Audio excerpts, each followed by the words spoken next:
Friends வாங்கினது எடுத்து வாரத்துக்கான ப்ரிடிக்ஷன் பார்த்தலாம். வெண்ணிலா வந்ததுல இருந்து சீரியல் பார்க்க பிடிக்கல. ஸோ வெண்ணிலாவோட கேரக்டருக்கு ஒரு எண்டு கொடுத்து விஜய் காவேரியை திரும்பவும் சேர்த்தணும்னு நினைக்கிறவங்க வீடியோக்கு ஒரு லைக் பண்ணிக்கோங்க. காவேரி விஜய் நினைச்சு ரொம்பவே வருத்தப்பட்டு இருப்பாங்க. 2 டைம் கால் பண்ணியும் விஜய் காலை எடுக்கவே மாட்டாரு. ஏன்னா அந்த டைம்ல தான் அப்பாயின்மெண்ட் டாக்டர் கிட்ட வாங்கிட்டு வெண்ணிலா பத்தி ரிவ்யூ பண்ணிட்டு இருப்பாரு. வெண்ணிலாவோட கண்டிஷன்ஸ் பத்தி டாக்டர் கிட்ட சொல்லிட்டு டாக்டர் வெண்ணிலாவை ரிவ்யூ பண்ணிட்டு இருப்பாங்க. ஸோ அந்த டைம்ல செகண்ட் டைமா கால் பண்ணிருப்பாங்க காவேரியும். ஸோ அந்த டைமும் விஜய்னால போன் எடுக்க முடியாது, கட் பண்ணி விட்டுருவாரு. ஏன்னா வந்துட்டு டாக்டரோட அப்பாயின்மெண்ட் கிடைக்கிறதே பெரிய விஷயம். அந்த சைக்காட்ரிஸ்ட் தான் சிட்டிலேயே பெரிய டாக்டரா இருப்பாரு. ஸோ அவர்கிட்ட அப்பாயின்மெண்ட் கிடைக்கிறதே பெரிய விஷயம். ஸோ வெண்ணிலாவை ரிவ்யூ பண்றதுக்கான வாய்ப்பும் கிடைச்சிருக்கு.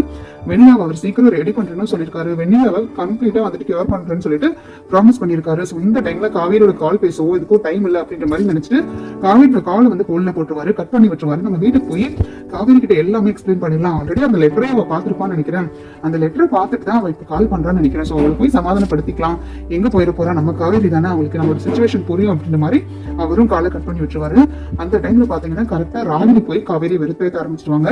என்ன காவேரி கையில போன் எல்லாம் வச்சிட்டு இருக்கு, உங்க ஆளுக்கு கால் பண்ணிட்டு இருக்கியா, அவர் கால் வேற எடுக்க மாட்டேங்கிறாரா? கண்டிப்பா எடுக்க மாட்டாரு. ஏன்னா வெளியிலாவும் விஜய் தான் தனியா வெளியில போயிருக்காங்களே. அவங்க ரொம்ப நாளைக்கு அப்புறம் வந்துட்டு சிட்டி எல்லாம் சுத்தி பார்க்க போறாங்க. எனக்குமா பீச்சுக்கு தான் போயிருப்பாங்கன்னு நினைக்கிறேன். என்னோட கெஸ் என்னன்னா வெளியில பீச்சுக்கு அழைச்சிட்டு போய் அதுக்கப்புறமா வந்துட்டு 2 பேரும் நல்லா பீச் எல்லாம் சுத்தி பார்த்துட்டு அங்க உட்காந்துட்டு யோசிச்சுட்டு இருப்பாங்கன்னு நினைக்கிறேன். அவங்களோட பழைய லவ் ஸ்டோரிஸ் எல்லாம் வந்துட்டு ரீக்ரியேட் பண்றதுக்காகவும் ரீகலெக்ட் பண்றதுக்காகவும் பீச்சுக்கு போயிட்டு அதுக்கப்புறமா கண்டிப்பா விஜய் வந்துட்டு வெளியிலாக்கு பிடிச்ச ஹோட்டல் கூட்டிட்டு போவாரு. அதுக்கப்புறமா பாத்தீங்கன்னா வெளியிலாக்கு வந்துட்டு நிறைய ட்ரெஸ் பர்ச்சேஸ் பண்றதுக்காக பெரிய ஷோரூம்ஸ் கூட்டிட்டு போயிருப்பாருன்னு நினைக்கிறேன். அப்படி இப்படின்னு சொல்லிட்டு ராகினி அளந்து விட்டு ரொம்பவே வந்துட்டு காவேரியை காயப்படுத்துவாங்க. காவேரி நினைச்ச உடனே ரொம்ப வந்துட்டு ஃபீல் பண்ண ஆரம்பிச்சிருவாங்க. ஏன்னா இந்த எல்லா விஷயத்தையுமே வந்துட்டு விஜய் ஆல்ரெடி காவேரிக்கு பண்ணிருப்பாரு. சோ அதெல்லாம் வந்துட்டு காவேரி நினைச்சு பார்த்துட்டு இருப்பாங்க. காவேரி ஹோட்டலுக்கு கூட்டிட்டு போனது, காவேரிக்கு பர்ச்சேஸ் பண்ணி சாரீஸ் எல்லாம் வாங்கி கொடுத்தது, காவேரிக்கு பிடிச்சதெல்லாம் வந்துட்டு விஜய் பார்த்து பண்ணதெல்லாம் வந்துட்டு காவேரிக்கு ஞாபகம் வரும். அந்த டைம்ல பாத்தீங்கன்னா வந்துட்டு கரெக்டா அஜயும் வந்துருவாரு. அஜய் வந்த உடனே கேட்பாரு, என்ன ராகினி அன்னைக்கிட்ட ஏதோ சுவாரஸ்யமா பேசிட்டு இருக்கேன்னு நினைக்கிறேன், எதை பத்தி பேசிட்டு இருக்கீங்க அப்படின்ற மாதிரி கேட்க ராகினி உடனே சிரிச்சுக்கிட்டு கிண்டல் பண்ணிட்டு சொல்லுவாங்க, இல்லங்க விஜய் வந்துட்டு இப்ப வெண்ணிலாவை கூட்டிட்டு எங்க போயிருப்பாரு, பீச்சுக்கு போயிருப்பாரா, பார்க்குக்கு போயிருப்பாரா, இல்ல தியேட்டர் போயிருப்பாரான்னு சொல்லிட்டு நாங்க 2 பேரும் பயங்கரமா டிஸ்கஸ் பண்ணிட்டு இருக்கோம், உங்களோட ஒப்பீனியன் என்ன அப்படின்ற மாதிரி ரொம்ப கிண்டல் பண்ண உடனே விஜய் சொல்லுவாரு, வெண்ணிலாவுக்கு வந்துட்டு பார்லர் போறதா பிடிக்கும், ஐஸ்கிரீம் பார்லர்ல வந்துட்டு ஐஸ்கிரீம் சாப்பிடுறது ரொம்பவே பிடிக்கும். ஐஸ்கிரீம் பார்லர் வந்துட்டு ஸ்டார்டிங் வெண்ணிலா போகவே மாட்டாங்க, ரோட் சைடு விற்கிற குல்ஃபி தான் வந்துட்டு அவங்களுக்கு ரொம்ப பிடிக்கும்னு வாங்கி சாப்பிடுவாங்க. அதுக்கப்புறமா அண்ணா ஐஸ்கிரீம் பார்லர் கூட்டிட்டு போய் அவங்களை பழக்கினதுக்கு அப்புறம் அவங்களுக்கும் ரொம்ப பிடிக்கும். சோ விஜய் அண்ணாக்கு பிடிச்ச பிளேவரா பார்த்துட்டு வெண்ணிலா வாங்கி சாப்பிடுறதுல அவங்களுக்கு ரொம்பவே வந்துட்டு ஆர்வமா இருப்பாங்க. சோ அந்த மாதிரி விஷயங்கள் எல்லாம் தான், சிம்பிளான விஷயங்களா இருந்தா வெண்ணிலா வந்துட்டு விரும்பி போவாங்க.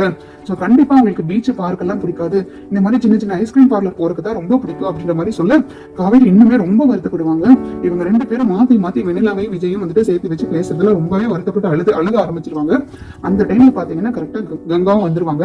என்ன பண்ணிட்டு இருக்க, என்ன காவேரி நீ அழுதுட்டு இருக்க, இவ என்ன சொன்னா உன்ன, உனக்குலாம் வேற வேலையே கிடையாதா, இப்படி ஒரு பொண்ணை வந்துட்டு அழுக வச்சு அப்படி அசிங்கமா பேசி வந்துட்டு ஒருத்தரோட மனசு காயப்படுத்துறதுக்கு உன்னால மட்டும்தான் முடியும். அப்படி என்னடி என் தங்கச்சி உனக்கு பண்ணிட்டா, அவ ஆசைப்பட்ட வாழ்க்கையை தானே அவ வந்துட்டு வாழணும்னு ஆசைப்பட்டான். நிவினுக்கு ஒன்று சுத்தமா பிடிக்காது, அதனால நிவின் வெறுத்தாரு. ஏதோ வந்துட்டு நிவினும் நீயும் காதலிச்சிட்டு இருந்த மாதிரியும் அதை வந்துட்டு பிரிச்சுட்டு மாதிரியும் நீ அதுக்காக பழிவாங்குற மாதிரியும் ரொம்ப சீன் போட்டுக்கிற, உனக்கு இதெல்லாம் பண்றதுக்கு கேவலமா இல்லையா ராகினி அப்படின்ற மாதிரி கேட்க, எனக்கு கேவலமாவே இல்லதுங்க, நான் அப்படிதான் அப்படின்ற மாதிரி ரொம்ப வந்துட்டு எப்பவும் போல சாஃப்டா கிண்டல் பண்ணி அவங்களும் சேர்க்க ஆரம்பிச்சிருவாங்க. சரி அதெல்லாம் இருக்கட்டும், இப்ப நீ உன்னோட ஒப்பீனியன் சொல்லு, உன்னோட ஆப்ஷன் சொல்லு.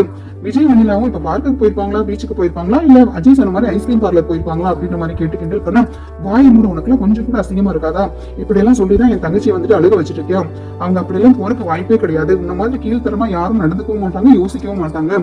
வெண்ணிலா வந்துட்டு உடம்பு சரியாம இருக்கிற பொண்ணு. சோ கண்டிப்பா விஜய் வந்து வெண்ணிலா அழைச்சிட்டு ஏதாவது ஹாஸ்பிட்டல் தான் போயிருக்கணும். ஹாஸ்பிட்டல் போய் டாக்டர் கிட்ட ஒப்பீனியன் கேட்டு ட்ரீட்மெண்ட் ஸ்டார்ட் பண்றதுக்காக தான் அவர் கண்டிப்பா அழைச்சிட்டு போயிருப்பாரு.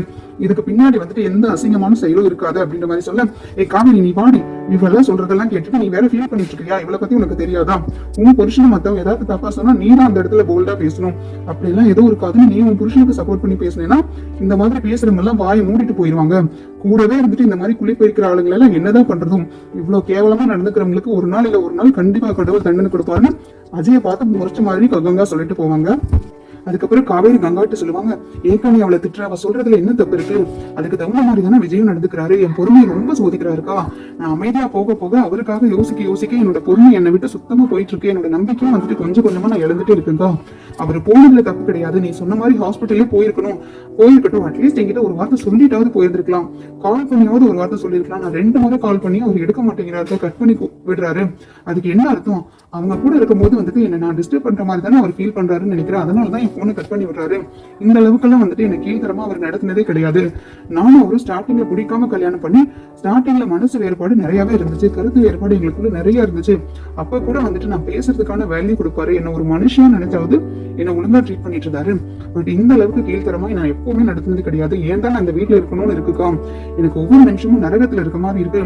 எனக்கு இந்த வாழ்க்கையும் வேண்டாம், விஜயம் வேண்டாம்னு நான் கம்பெனி வந்துட்டு இந்த வீட்டை விட்டு வெளியில வந்துடலாமேன்னு தோண ஆரம்பிச்சிருச்சுக்கா அப்படின்ற மாதிரி சொல்ல, காவேரி நீ அப்படிலாம் எந்த மாதிரி தப்பாவும் யோசிக்காது, நீயே வந்துட்டு யோசிச்சு ஒரு முடிவு எடுத்துக்காது. கண்டிப்பா வந்துட்டு உன் புருஷன் அப்படி எல்லாம் பண்றதுக்கு வாய்ப்பே கிடையாது. அவர் உண்மையில உயிரே தான் வச்சிருப்பாரு.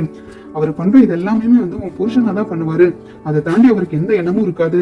அந்த வெண்ணிலா கூட சேர்ற எண்ணமோ இல்ல வந்துட்டு வெண்ணிலா வந்துட்டு கல்யாணம் பண்ணிக்கிற எண்ணமோ எல்லாம் தோணாது அவருக்கு. அவர் இந்த வெண்ணிலாவை பார்த்து பாவப்படுறாரு, பரிதாபப்படுறாரு. அதனாலதான் இந்த மாதிரி எல்லாம் பண்ணிட்டு இருக்காரு, நீ கவலைப்படாதுன்னு சொல்லிட்டு ஆறுதல் சொல்லிட்டு அவங்களும் வீட்டுக்கு போயிருவாங்க. அதுக்கப்புறம் பாத்தீங்கன்னா காவேரி யோசிச்சு பார்த்து ரொம்பவே டென்ஷன் ஆயிருவாங்க.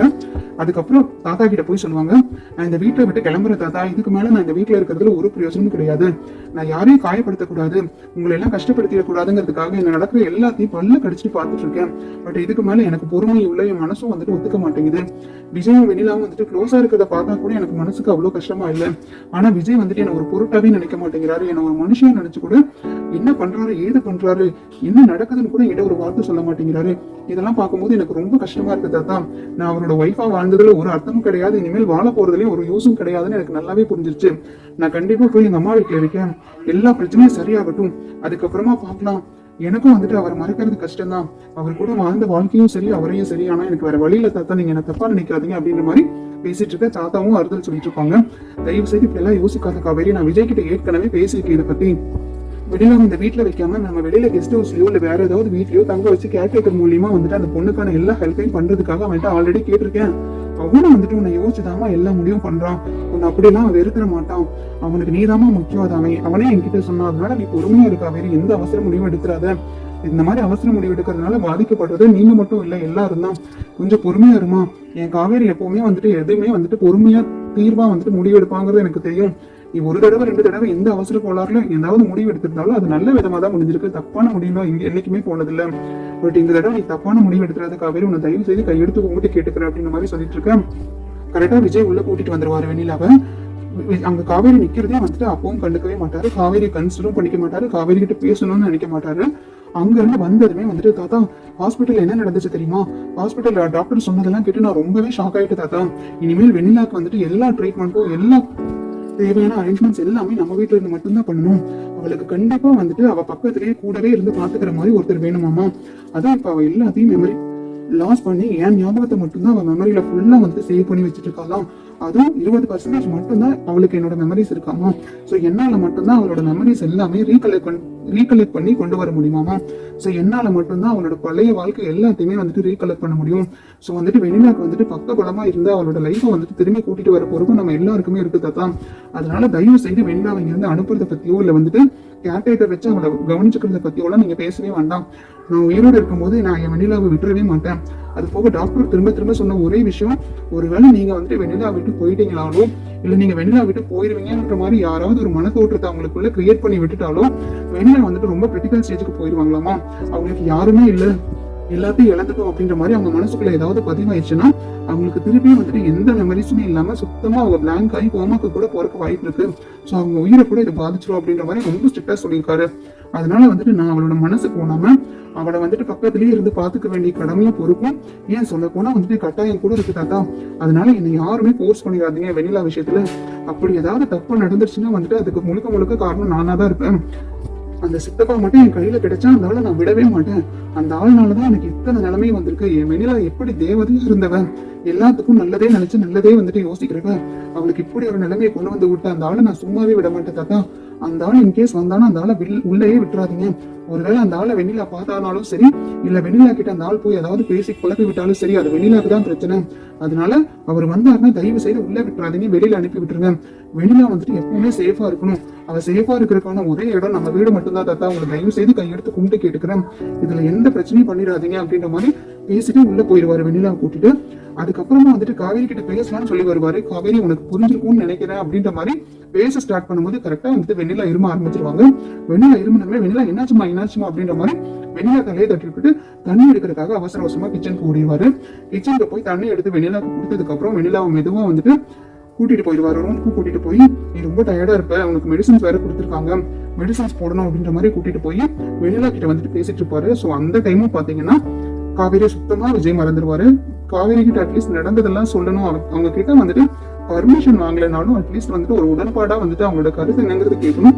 காவேரி வந்துட்டு சப்போர்ட்டுக்காக வந்து நம்ம பேசணுங்கிறத சுத்தமா மறந்து திரும்பி காவேரி ரொம்பவே காயப்படுத்துவாரு. உடனே காவேரி எல்லாத்தையும் மனசுக்குள்ள போட்டுட்டு தாத்தா ஒரே ஒரு பார்வை மட்டும் பார்ப்பாங்க.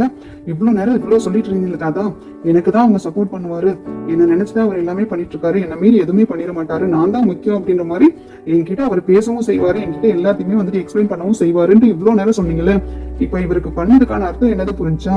நான் இங்க ஒரு குத்துக்கல்லாட்ட நிக்கிறேன், என்கிட்ட ஒரு வார்த்தை கூட சொல்லாம என்ன பண்ண போறாரு, வெண்ணிலா இந்த வீட்டுல வைக்க போறேன், நம்ம கூட தான்